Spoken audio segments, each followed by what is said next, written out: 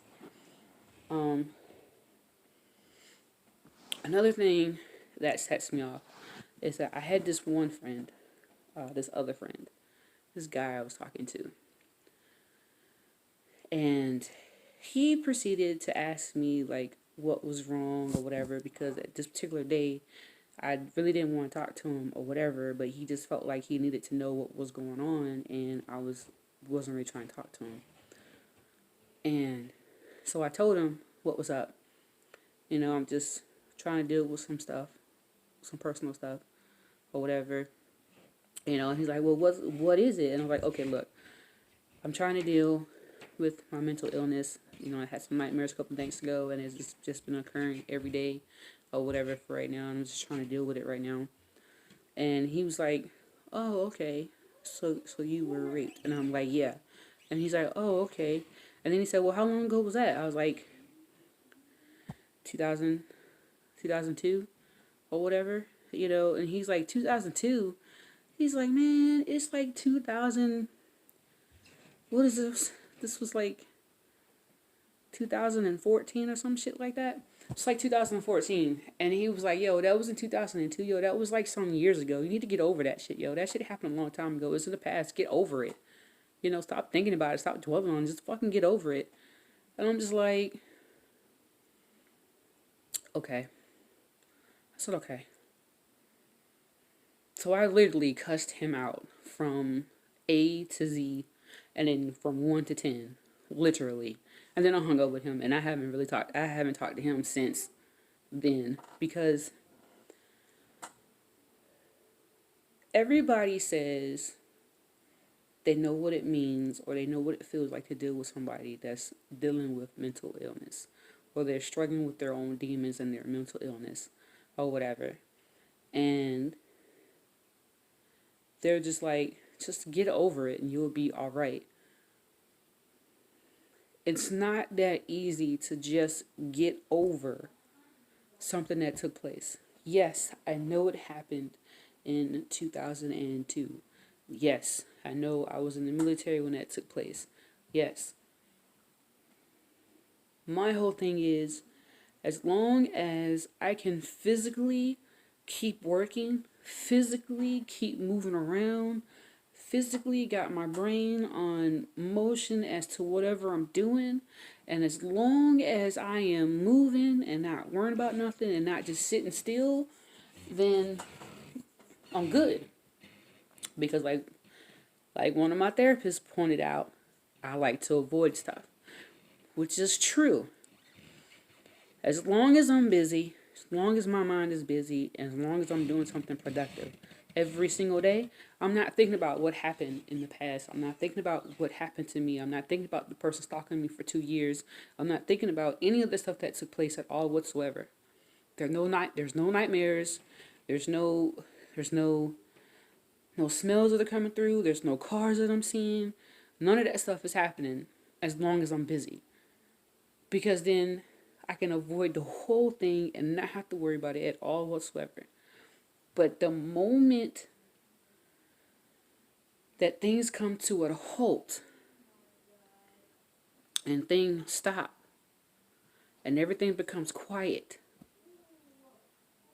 then they start picking back up. The thoughts start coming back in and everything else. So my little focus that I was using to block it and to not worry about it is no longer there now, because I'm not doing anything. I'm sitting at home not doing nothing. So it just kind of just makes it worse, and it comes back. And it's just like, oh, okay.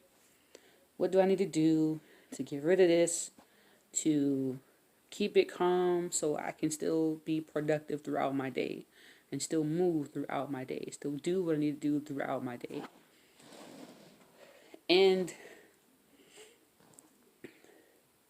I do my day-to-day things. I still can do them day by day, but after that's done, that's it. You know, but like I was saying with the other guy, where he said I just needed to get over it. And like I'm saying, it's not that easy, to just sit here and go, oh, okay, well, this happened a couple of years ago, blah, blah, blah. Well, then I'm great. Okay, fine, boop, whoop-de-doo. Let's just go ahead and let it go. Boom, you're good. No, bitch. That's not how this shit works. It doesn't work that way at all whatsoever. It does not work that way at all.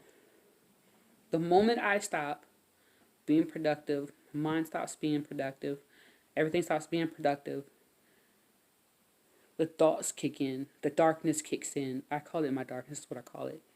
My darkness kicks in and it takes over everything. The dreams come back. Me not being able to sleep comes back. Me being paranoid. Me can't leave my apartment. Me can't do whatever I'm used to being able to do as long as my mind is focused and moving and everything else up under the sun. And just for somebody to sit here and say, get over it, you'll be all right, it's difficult to do. I can sit here and be happy all day long and have happy thoughts all day long and be good all day long. But the moment I change my clothes, get ready for bed, and lay it down, boom, I fall asleep. And maybe within 5 minutes, I fall asleep. And now within those 30, 40 minutes I may be asleep, or an hour or so, I'm waking up. I done had a nightmare. Clothes is soaking wet, clothes are soaking wet. I can't go back to sleep. I can't focus. I can't do anything because the dreams are horrible. They really are. They're horrible. They play the same scenes over and over and over and over and over and over and over and over and over. And it's like a broken record. That's just what it's like, a broken record constantly playing back and forth in my mind. And I cut the TV off. That doesn't help. I sleep with the door. I have to sleep with my door open, because if I don't sleep with my door open, then it feels like I'm trapped in my room. And that's because the person that did what he did to me, he brought me in my room and he closed my door and locked it. So now I can't have my door completely closed when I'm in my room. It has to be open partially, just so I can feel like I can get out.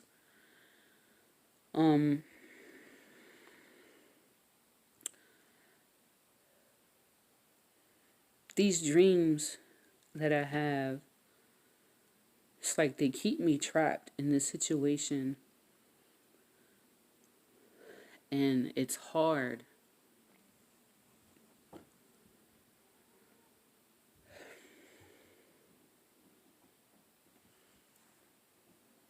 I'm sorry. Okay. It's hard to get away from this stuff. It's hard to wake up in the morning, do everything that you gotta do to get yourself woken up, cleaned up, or whatever, and go take care of what you gotta take care of. I have to do that. And sometimes it's hard. And I can't. Sometimes I can't force myself to get up out of the bed. I can't. Sometimes it's hard to force myself to go into the bathroom, clean myself up, do what I gotta do in the morning, and then go pick my sister up. And it's hard. You know, the person who did this to me, he stalked me for 2 years. And this is after I got out of the military. For 2 whole years, this man stalked me with both of his vehicles. I could be in my car, and I know these years of vehicles are not out there anymore. But I can be in my car, and I can be driving. And if a Ford Explorer pulls up behind my car,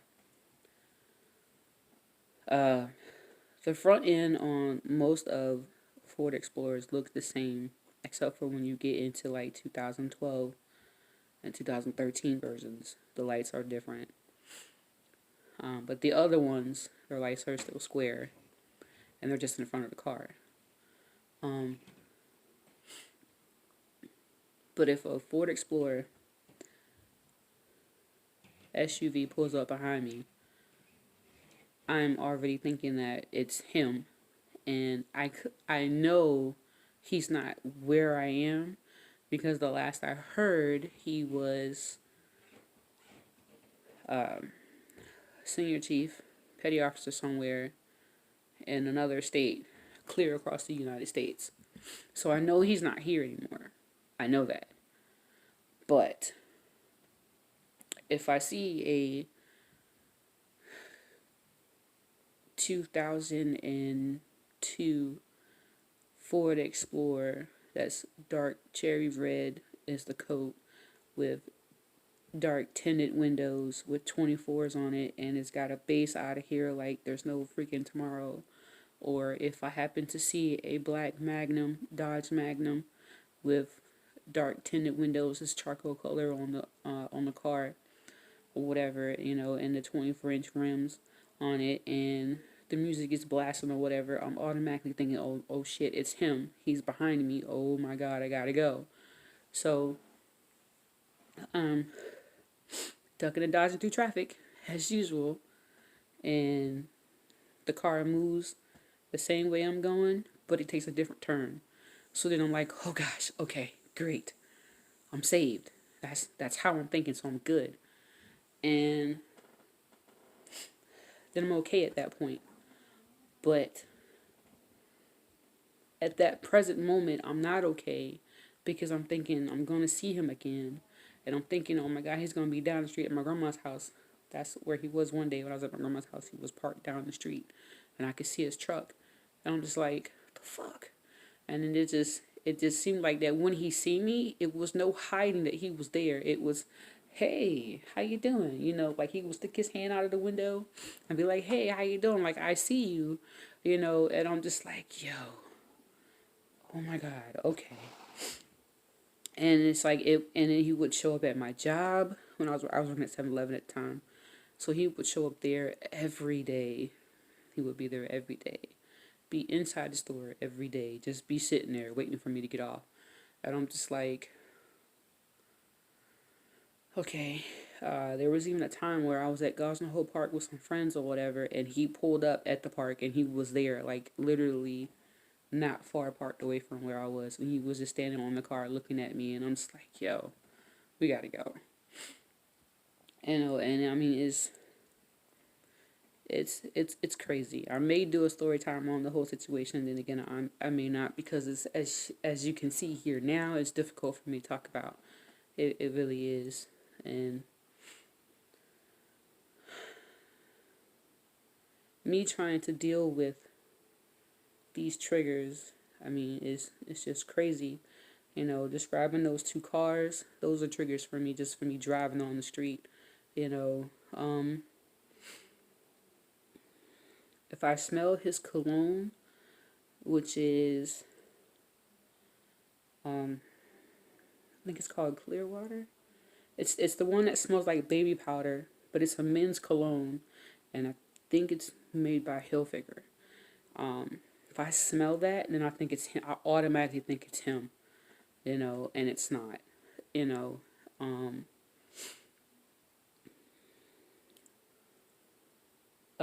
The way, like, I know some girls, they like a man that smells like the outside.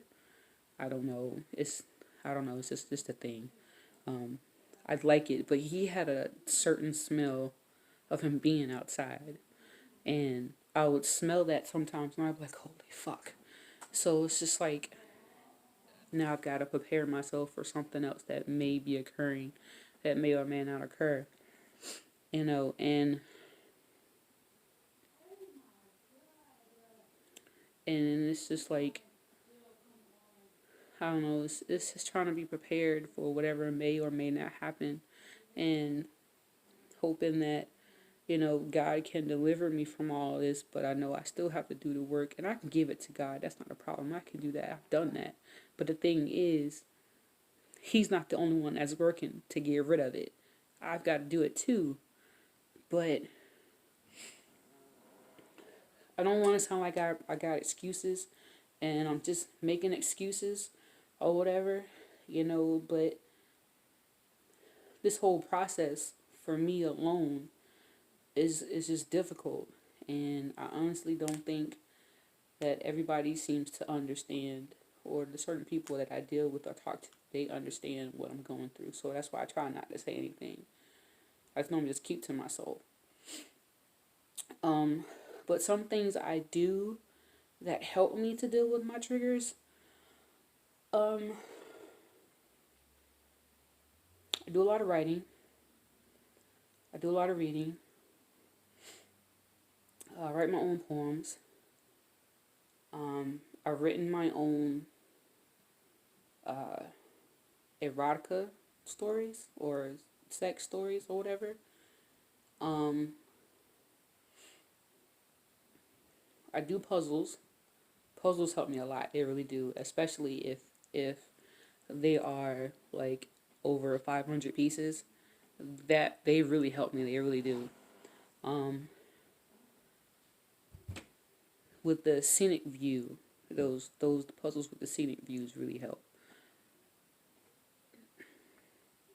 I like to go driving sometimes, and sometimes I like to take the scenic route of wherever I go, just to get away.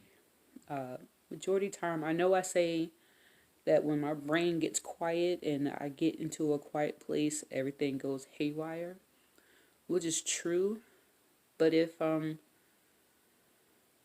in the driving somewhere where the scenic route is like the most amazing sight that you've ever seen and it's so beautiful,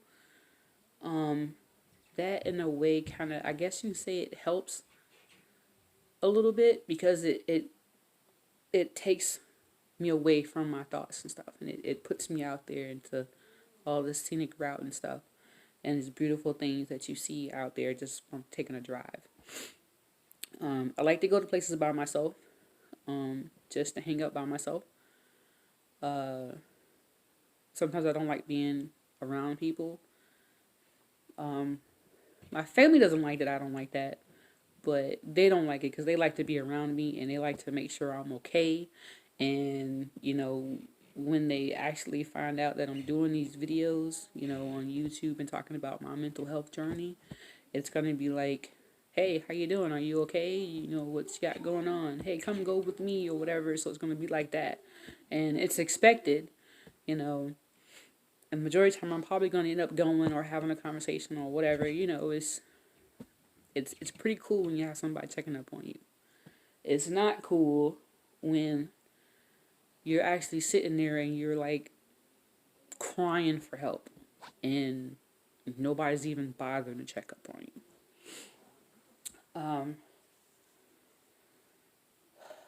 I'm gonna go ahead and end this video right now. I've got to get a little bit out of myself right now because this was kind of a hard video to make or whatever. I was already tensed up as I was doing this video from the beginning anyway.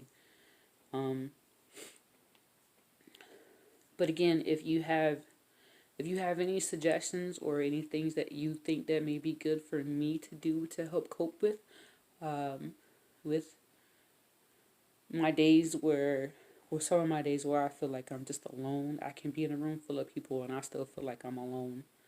That's a weird feeling, but that's kind of how I feel sometimes. But if you can think of anything, that may help, like I said, I do puzzles. I love puzzles. I do those. I write and I read. I play video games. First player ones like Mortal Kombat or Call of Duty. Anything that has a first player shooter in it. I love games like that because that gives me the opportunity to really shoot and kill people in the video game. You know what I'm saying, in the video game. It allows me to release my anger into the video game, or sort of speak, or whatever. And I listen to music. I do that. I do a few things or whatever, but when I have a really tough day, and I actually feel like I'm just all over the place in this video, but when I do have a really tough day or whatever, things are equally hard for me than they are just on a normal day. Okay, I'm gonna go ahead and end this video. I'm like crying on video, so thanks for watching. Hit that subscribe button if you want to subscribe. Hit the like button, and hit the notification button so when I post another video, you'll get the notification that I posted the video. Again, thanks for coming to Red's house. Come over anytime you like. I'm here. And we'll just waiting out for the next video. Have a good night.